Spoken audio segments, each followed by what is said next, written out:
Hello everyone, I welcome you all to this lesson. Today I am going to discuss on the topic Coromandel Fishes, which is written by Sarojini Naidu.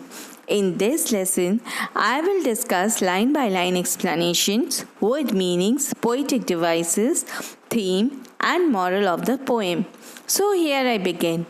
And before that, let me ask you, have you subscribed to my channel? If you haven't subscribed up till now, then please do and watch the video till end and press the like button if you have liked my video. So let us start with the poem Coromandel Fisher. First of all, I will explain the title of the poem Coromandel Fishes. Coromandel Fishes refers to the fishermen on the Coromandel coast of South India. It deals with the dreams and determination and hard work of the fishermen. They are willing to fight against the odds in life with confidence in order to fulfill their dreams. So the entire poem revolves around the Coromandel coast. Hence, the title is justified. Now I'll tell you about the poet Sarojini Naidu. Sarojini Naidu was born in 1879 and died in 1949 in Hyderabad. She was a poet and a freedom fighter. After independence, Naidu was the first woman to become the governor of an Indian state. She is still fondly remembered for her poetry as the Nightingale of India. She belongs to an era of struggle, slavery, and freedom fighting. She was a part of the Indian movement and became the first woman president of the Indian National Congress. Hence, the Coromandel Fisher is though about the fishermen, yet it reflects the poet's desire for free India, and thus she encourages the people of the nation to hasten their struggle. It is a call to awaken the people of India to come fight for the freedom of their nation from the Britishers. Now let us start with the first stanza of the poem. And the lines are, rise, brother, rise. The awakening skies pray to the morning light. The wind lies asleep in the arms of the dawn like a child that has cried all night. Come, let us gather our nets from the shore and set our catamarans free to capture the leaping wealth of the tide, for we are the king of the sea. Now the word meaning, rise brothers rise, refers to the fishermen's call their fellow men to get ready to go to the sea. The awakening skies means the early morning sky is compared to someone who is wakening up from deep sleep. Catamarans means fishing boats. Tide means waves. Leaping wealth of the sea refers to the fishes are the leaping wealth of the tide. We are the king of the sea means the king rulers means that just as the king rules and take care of his subjects, similarly the fishermen too have their responsibility to take care of the mother sea. Now the explanation of the first stanza. In the first stanza, the poetess refers to the Coromandel, which means the Coromandel coast, which lies in the southern eastern coastal region in India, where the fishermen are getting ready to the sea. The poetess asks the fishermen to rise as the day is about to appear. She says that the awakening skies pray to the morning light, which means that the sky which was sleeping in the night has woken up and is welcoming the light. The awakening is used by the poet for human activity and hence is being personified for the sky, which is a non-living thing. She says that The sea wind that leads to the storm is now calm, as the morning is about to come. As the tides rise in the night because of the moon's gravitational pull, thus the wind is just like a child which kept crying throughout the night, and now he is quiet. In this line, simile is used to compare calm wind with a child. So this shows that the morning is near. The poetess then asked the fishermen to gather the nets from the shore and set catamarans, that is boats, with the two hulls joined together, used by the fishermen in order to capture the leaping wealth of the tide, that is, the fishes, seagulls, etc. They should hurry to capture their wealth, that is, the fishes. Since the poetess belonged to the era before independence, this line, the wakening sky prayed to the morning light, symbolizes the land which is welcoming the independence after being in the darkness of the slavery for a long year. The line, the wind lies asleep, refers to the atrocities that the land of India and the people of India had suffered into the hands of Britishers during their cruel rule. Hence, the poetess asked the freedom fighters to gather themselves and fight for the freedom. They are the kings of the sea, also refers to India. Now the poetic devices used in this stanza are: number 1, the rhyming scheme. The stanza follows the rhyming scheme of AB, AB. Number 2, simile.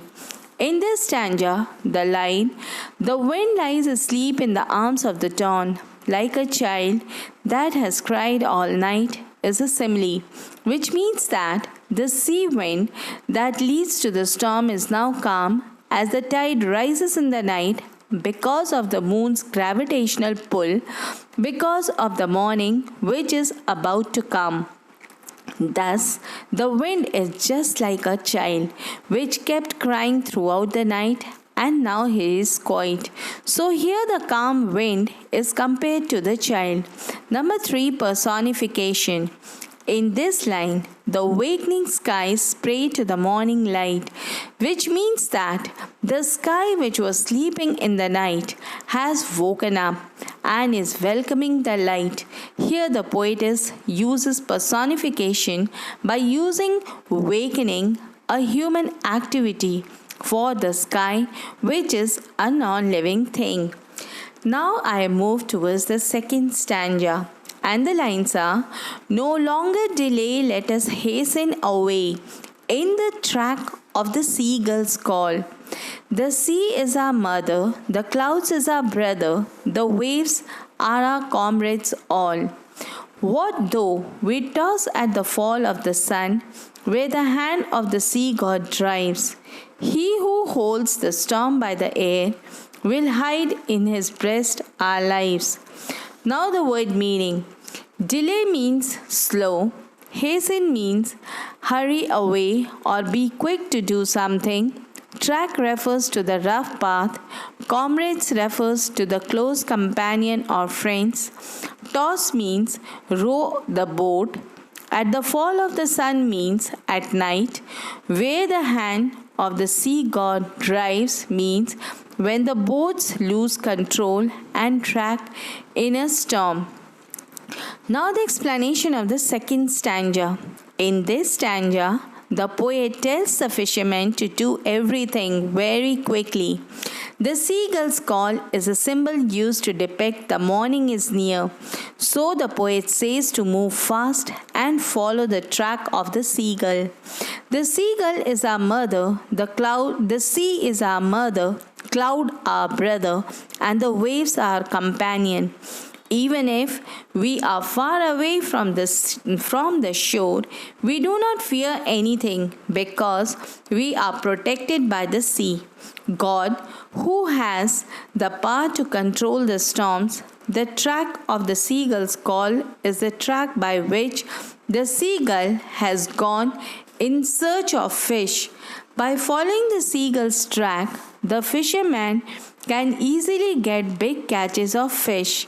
The poet also refers to the countrymen and urges the freedom fighters not to delay and at once start fighting as the leaders like the seagull have declared a war against the British. They should also follow their leaders' path. The sea is our mother, the cloud is our brother, the waves are comrades all, means to say that the land belongs to them and everything in it is their family, and hence they, that is the freedom fighters, need not worry. The lines of the poem, though it refers to the fishermen, but it is actually a wake up call to the people to do something for their nation. The fishermen consider sea as their mother because they are born and brought up near the sea. Like mother, they are fed by the sea as it provides fishes to them which is their wealth and sources of livelihood, as they earn money by selling, transporting, and eating them. The fisherman considers the clouds as their brother. The clouds helps them during their work. It will not let out the rain which hinders their work, because if it rains heavily, they cannot go into the ship. Like a brother, the clouds also shows them the direction of the winds. The fisherman considers waves as their comrades, that is their friends or companion. The waves help the fishermen by controlling their speed so that the boats of the fishers will not be drowned. The waves help them to go into the sea.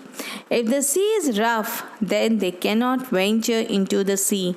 The waves help them to go to the middle of the sea by rise and fall of the waves. The waves protect them on the sea like a friend.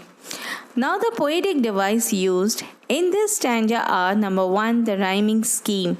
The stanza follows the rhyming scheme of AB, AB. Number 2, metaphor. The lines of metaphor in this stanza is: the sea is our mother, the clouds is our brother, the waves are our comrades all. Number 3, alliteration. He who holds where each sound is repeated. Number 4, personification. The line, he who holds the storm by hair, is personified as the storm does not have life, but the poet personifies it by telling that the storm is a wild beast full of hair. Now children, I move towards the third stanza, and the lines are: sweet is the shade of the coconut glade and the scent of the mango grove, and sweet are the sands at the full o'er the moon, which the sound of the voices will love. But sweeter, O brother, the kiss of the spray and the dance of the wild foam's glee. Row, brothers, row to the edge of the verge where the low sky meets with the sea. Now the word meanings. Glade means an open area surrounded by trees. Mango grove means the group of mango trees growing close together, usually in an orchard. Spray means the water broken up into minute droplets and blown through the air. Verge means end, border, or edge. Mates means joins or meets. The low sky mates means the horizon. Now the explanation of this stanza. In the third stanza and the last stanza, the poet says that whatever joys seen in this stanza is all temporary, and tells the fisherman to depart for the point in the sea, that is the horizon, and to dive into the infinite sea. Although resting under the coconut trees is comfortable, the sweet smell of mangoes is wonderful. The time spent under the full moon with the sweet sound of our dear ones are all temporary. This stanza also shows the comparison between life on land and at sea. The poet uses vivid imagery to describe the scent and the shade of the coconut glade and mango groves, but then reminds the fishermen that the kiss of the spray and the dance of the wild foam's glee is a taste much sweeter. The poet reminds us not to be content with the temporary satisfaction, but to work towards the happiness and joy that we have found elsewhere.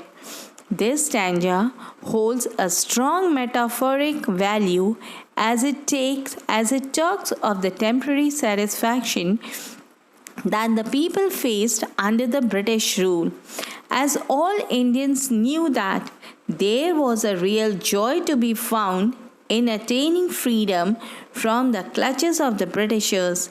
This is a beautiful poem, children, which is calling for independence. It is a poem for a positive note. Now, the poetic device used in this stanza are: number 1, personification. The line, dance of the wild foam glee, is personified, means they prefer life at sea even though it is dangerous. Number 2, the line blow low sky mates with the sea is also personified, where the horizon is beckoning them forever. The low sky appears to unite with the sea. Now, children, I'll tell you the theme of the poem. Number 1, this is a beautiful poem where the hard lifestyle of the fishermen and their meagre earnings are beautifully portrayed by the poetess Sarojini Naidu. She focuses on the socio-political status of the freedom struggle. The poetess used this poem to take a call to awaken the people of India to come to fight for their rights and free India from the clutches of the Britishers. Number 2, the poetess described the daily routine of the fishermen. Number 3, she focuses on the socio-political status of the freedom struggle. This poem is a call to awaken the people of India from their sleep and fight for the rights of their nation from the Britishers. Number 4, the theme of Coromandel Fisher is just to present the coastal fishermen's life, their day-long hectic activity and seafaring full of adventure and risk, and to picture the scenic view of the seas, so tranquil and timorous too, at the same time with the boats sailing, and they were going to catch the fishes by hurling the nets and rowing the water. Now, children, I'll tell you the moral of the poem. Although there are many problems faced by the fishermen, their boats are tossed and turned by the water by the sea, at whose mercy they are.